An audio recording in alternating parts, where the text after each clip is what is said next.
എന്താണ് യഥാർത്ഥത്തിൽ റംബൂട്ടാൻ വിപണിയിൽ സംഭവിക്കുന്നത്? കിലോയ്ക്ക് 300-400 രൂപ കൊടുത്ത് നമ്മൾ വാങ്ങിക്കഴിച്ച റംബൂട്ടാൻ വിപണിയിലെ ആ പഴയ രാജാവ് ഇന്ന് കണ്ണീരിലാണ്. റബ്ബർ വെട്ടിമാറ്റി ലക്ഷങ്ങൾ മുടക്കി റംബൂട്ടാൻ നട്ട കോട്ടയത്തെയും പത്തനംതിട്ടയിലെയും കർഷകർ ഇന്ന് തലയിൽ കൈവച്ചിരിക്കുകയാണ്. വിപണിയിൽ വില കുത്തനെ ഇടിഞ്ഞു, വാങ്ങാൻ ആളില്ല, മരത്തിൽ കിടന്ന് പഴങ്ങൾ ചീഞ്ഞു പോകുന്നു. 1 കിലോ റംബൂട്ടാന് ഇന്ന് കർഷകന് കിട്ടുന്നത് വെറും 100 രൂപയിൽ താഴെയാണ്. പക്ഷേ ഇത് വെറും ഒരു വിലയിടിവ് മാത്രമല്ല, ഇതിന് പിന്നിൽ വലിയൊരു സോഷ്യൽ മീഡിയ ചതിയുണ്ട്. വിപണിയിലെ കുത്തകകളുടെ കളികളുണ്ട്.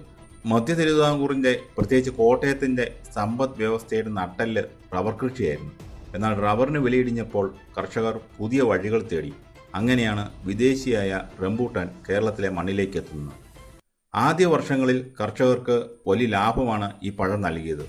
1 കിലോയ്ക്ക് 300 മുതൽ 350 രൂപ വരെ വിപണിയിൽ വിലയുണ്ടായിരുന്നു. റബ്ബറിനേക്കാൾ കുറഞ്ഞ അധ്വാനം, ഉയർന്ന ആദായം.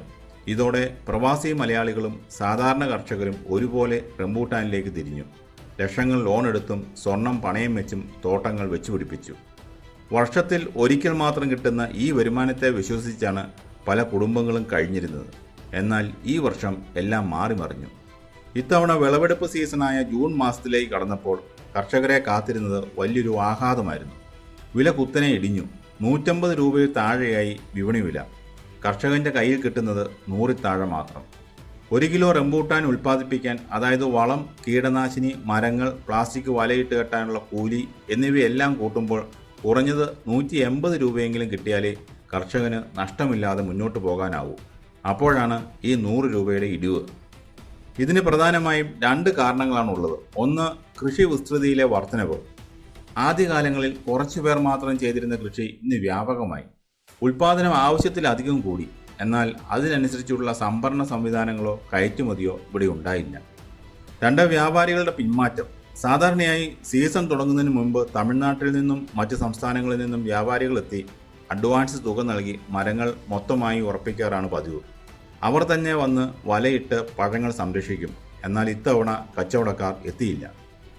എന്നാൽ ഈ വിലയിടിവിന് പിന്നിൽ പ്രകൃതിയോ ഉൽപ്പാദനക്കൂടുതലോ മാത്രമല്ല കാരണം. അതിനേക്കാൾ ഭീകരമായ മറ്റൊരു ചതിയുണ്ട്. അത് സോഷ്യൽ മീഡിയയിലൂടെ നടക്കുന്ന വ്യാജ പ്രചാരണങ്ങളാണ്. പ്രത്യേകിച്ച് മലബാർ മേഖലയിൽ റംബൂട്ടാൻ സീസൺ ആകുന്നതോടെ ചില വാട്സാപ്പ് ഗ്രൂപ്പുകളിലും ഫേസ്ബുക്കിലും വ്യാജ സന്ദേശങ്ങൾ പറന്നു നടക്കാൻ തുടങ്ങും. റംബൂട്ടാൻ കഴിച്ചാൽ നിപ്പ വരും, വവ്വാലുകൾ കടിച്ച പഴങ്ങളാണിവ എന്ന രീതിയിലാണ് പ്രചാരണം. നമുക്കറിയാം, മുമ്പ് നിപ്പ ബാധയുണ്ടായ സമയത്ത് വവ്വാലുകൾ കടിക്കുന്ന പഴങ്ങൾ കഴിക്കരുതെന്ന് ആരോഗ്യവകുപ്പ് നിർദ്ദേശിച്ചിരുന്നു. എന്നാൽ റംബൂട്ടാൻ കഴിക്കുന്നതുകൊണ്ട് നിപ്പ വരുമെന്ന് ഒരിടത്തും പറഞ്ഞിട്ടില്ല. പിന്നീട് ശാസ്ത്രീയ പരിശോധനകളിൽ റംബൂട്ടാനും നിപ്പയും തമ്മിൽ യാതൊരു ബന്ധവുമില്ലെന്ന് വ്യക്തമാക്കപ്പെട്ടതുമാണ്. എന്നിട്ടും ബോധപൂർവം ചിലർ സീസണിൽ ഇത്തരം പഴയ വാർത്തകളും വ്യാജ സന്ദേശങ്ങളും വീണ്ടും കുത്തിപ്പൊക്കുന്നു. ഇത് ജനങ്ങളിൽ ഭയമുണ്ടാക്കി. ഫലമോ, മലബാർ വിപണിയിൽ റംബൂട്ടാൻ്റെ ഡിമാൻഡ് പാടെ ഇടിഞ്ഞു. വൻകിട വ്യാപാരികൾ പഴങ്ങൾ ശേഖരിക്കാൻ മടിക്കുന്നതിൻ്റെ പ്രധാന കാരണവും ഇതാണ്. വലിയ തോട്ടങ്ങളിൽ വിളവെടുത്ത ടൺ കണക്കിന് പഴങ്ങളാണ് വാങ്ങാൻ ആളില്ലാതെ കിടക്കുന്നത്. ചെറുകിട കർഷകർ എന്തു ചെയ്യും? അവർ സ്വന്തം നിലയ്ക്ക് ലോറിയിലും വണ്ടികളിലും കയറ്റി റോഡരികിൽ എത്തിച്ച് വിളിച്ചു പറഞ്ഞ് വിൽക്കുകയാണ്. അവിടെ പോലും പരമാവധി കിട്ടുന്നത് 160 രൂപ മാത്രം. വർഷത്തിൽ ഒരിക്കൽ മാത്രം ലഭിക്കുന്ന വരുമാനമാണ് പലർക്കും ഇതിലൂടെ ഇല്ലാതായത്.